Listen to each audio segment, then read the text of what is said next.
Masu sauraronmu a ci gaba da kawo muku halin da ake ciki a rikicin masarautar Kano, za ku ji cewa gwamnatin jihar Kano ƙarƙashin jagorancin injiniya Abba Kabir Yusuf ta mayar da martani kan ɗaga tuta a fadar Nasarawa. Turkashi, masu sauraronmu ku gyara zama domin ku ji irin martanin da gwamnatin jihar Kano ta yi wa sarkin Kano Aminu Ado Bayero akan ɗaga tuta da ya yi a ƙaramar fada ta Nasarawa, duk da tsige shi da gwamnatin jihar Kano ta yi kuma ta maye gurbinsa da Muhammadu Sunusi na biyu. Kafin nan, idan wannan shine farkon zuwanka wannan tasha tamu, muna roƙonka ka danna subscribe sannan ka danna ƙararrawar sanarwa, domin hakan shi zai baka damar samun shirye-shiryenmu da zarar mun ɗora.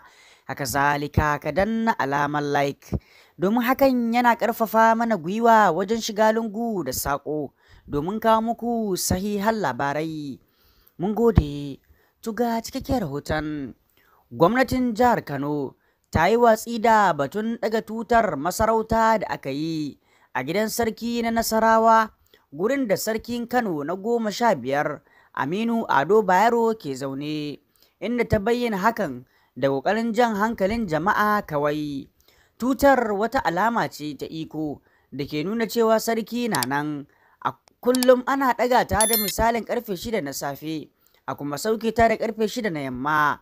Duk lokacin da sarki baya cikin fada ko ya yi bulaguro, za ta kasance a sauke.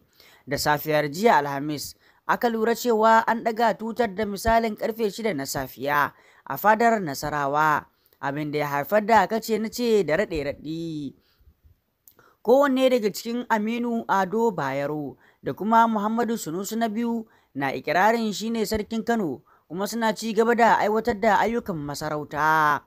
Gwamnatin jihar ce ta sauke Aminu Ado Bayero tare da sake naɗa Muhammadu Sunusi na biyu biyo bayan yi wa dokar masarautu ta Kano kwaskwarima.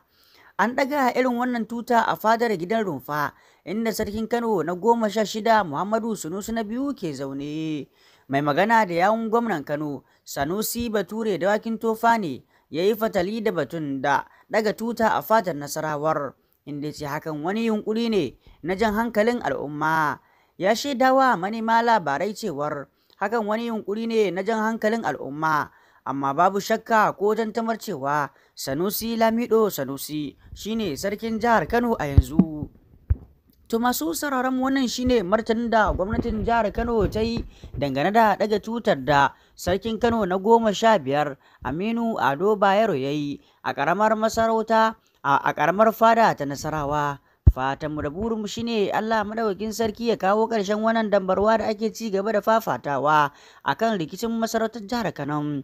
Mun gode da ziyartar tashar mu mai albarka. Haka zalika muna dakon jiran ra'ayoyinku a bangaren comment akan irin labaran da muke wallafa muku a wannan tasha. Bisalam, ku huta lafiya.